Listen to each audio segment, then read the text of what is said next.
The Court of Appeal is due to hear a legal challenge this afternoon against the decision to allow 2 pilot culls of badgers in an attempt to tackle tuberculosis in cattle. The case is being brought by the Badger Trust, which claims that 40,000 badgers could be pointlessly killed in England over the next 4 years. Well, joining me now is the Queen guitarist Brian May, founder of Save Me, which campaigns against the cull. He's in Bristol ahead of a rally there this afternoon. Brian May, thank you for being with us.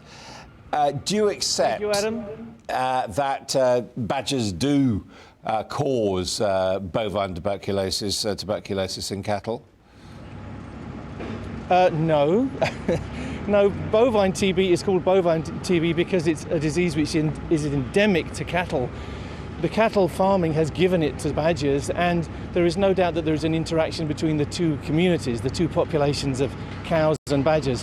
But no, badgers are not the cause of bovine TB. That's a grave misunderstanding. Because the claim is that they spread it between different cows, isn't it? Yeah, the major cause of infection is cow to cow. It's been estimated that 80% of the infection is from cow to cow. There probably is a contribution from badgers, but that's because the badgers have been infected by the cows. So just explain to me, if that's the case, how come that the government and the authorities have got it wrong and keep on returning to this idea of culling badgers? It's a very good question. It's very strange because culling badgers has been shown time and time again not to work. A study was done, you probably know this, but the ISG, which is an independent scientific group, did a study over 10 years in which almost 10,000 badgers were killed. The conclusion of that independent report was that culling badgers cannot meaningfully contribute to the control of bovine TB in cows. Now that's very clear. The government thinks it knows better because it's had a lot of pressure from farmers, well, particularly the NFU. You know, something must be done. Now something must be done, but this is not the something. The something is vaccination. And I think, I don't know if you have Peter Kendall there on the other line, I suspect you do. I think even Peter Kendall would agree that in the end, vaccination is the only way to get herd immunity in your cattle. Now, also joining us is Peter Kendall, who's the president of the National Farmers Union. Do you think this cull is necessary, this experimental cull? Yes, of course I do. And I heard Brian as I came dash through the studio saying it wouldn't work. We look at Ireland, we look at what's happening in New Zealand. Until you control the disease in the wildlife, we can't start to roll this back. And this isn't farmers having a vendetta on badgers. This is farmers wanting healthy badgers, healthy cattle, and a healthy countryside. But is it not the case that cattle spread it to each other, leave aside the wildlife? We know that has an impact, and farmers are having those restrictions ratcheted up year after year after year. But we also know that as well as having tighter livestock movement rules, we must tackle the reservoir of disease in the wildlife. Brian May, do you accept that? I don't accept it, no.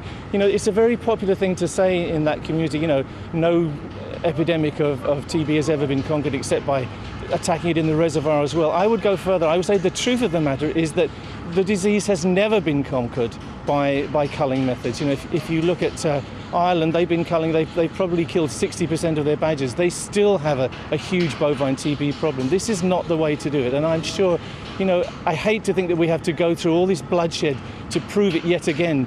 I have to say also, you know, we are in the middle of a badger cull at the moment. If you drive around, you'll see badgers on the roads everywhere. They're not killed by cars, they're killed by people taking the law into their own hands, poisoning them, shooting them, snaring them, whatever, and throwing them on the roads. We're in the middle of a badger cull, and that is one of the reasons that TB is spreading so fast. The problem is if it is only a partial solution, it seems, as Brian May was saying, a bit extreme. Look, 38,000 cattle were 38,000 cattle were killed. If we reduce that by 30%, that makes a massive difference. But you've got 38,000 cattle and you've got 40,000 badgers. I mean, how do you balance that out? We've got we've got hundreds of thousands of badgers. There is no natural predator to badgers. Yeah. Well, look, we know they are, and they're killed by cars on motorways and all the rest of it. That's because their populations have increased enormously. But let's not be mistaken. If you can get a 30% year-on-year improvement of TB in cattle, it frees up families who are honestly losing their livelihoods over this ghastly disease. TB was nearly eradicated in the UK until we started protecting badgers. We want licences not to wipe them out, but to control them in these hotspot areas to give farmers the chance of having a living and having a livelihood. At the moment, it's tearing families apart. I mean, Brian, that is the problem to a certain extent with your position, is that most people, I imagine, would say, well, the interests of the farmers and the people should come ahead of the badgers.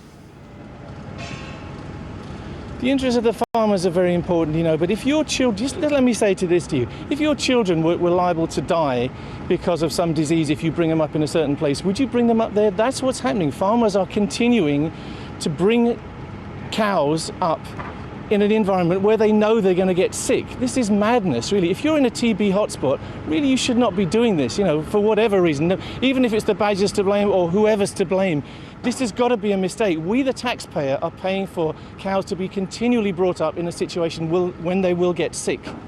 Now, this to me is a tragedy. It's a tragedy. For fear of picking a fight with Brian on this, this is crazy. It's not only cattle now in these intense areas, it's going into sheep, it's going into other livestock, it's going into pets as well. If you say we're going to stop farming because there's TB in badgers, what I don't that's understand crazy. is in the end, if you want to sort this problem, it's a final solution which is killing all badgers. No, isn't it? absolutely not. We need to reduce the numbers significantly, and I agree with Brian, we need to work on vaccinations hand in hand with reducing the numbers. We must finish there. Thank you both very much indeed.